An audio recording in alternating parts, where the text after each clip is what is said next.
What different kinds of texts have you translated? All sorts, scientific, medical.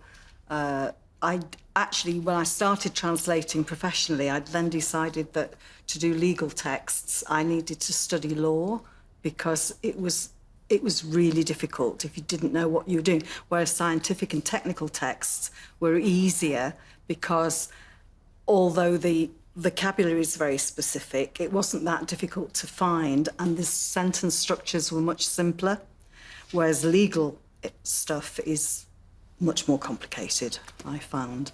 And then I do anything from, I don't know, travel guides, people's websites.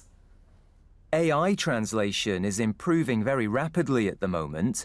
To what extent do developments in technology influence how you work?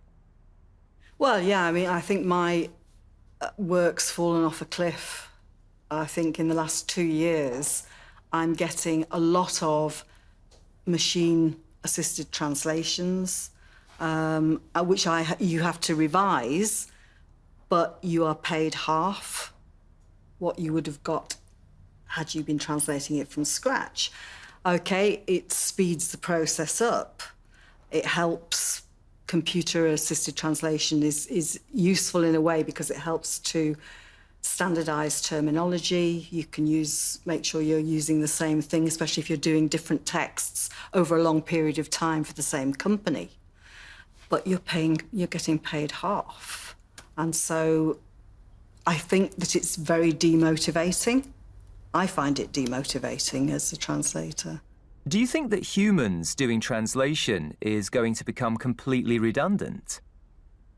Well, I think you need a human to revise it, but I don't know whether in a few years down the line they will actually find humans who are willing to revise machine translation. And it's very dangerous because I've done translations where you compare the original with the machine translation and it's either saying the opposite or it's saying something totally different. Are there any areas where you think computer-generated translation just wouldn't work? Yes, I think that there are lots, actually. I mean, one of the things that you often get are texts which have been handwritten. So you've got to try and decipher somebody's handwriting. I don't think machines can do that. Obviously, the spoken word, in certain contexts, you would need a human to do that. Are there any typical kinds of mistakes that computers make when they're doing the translation?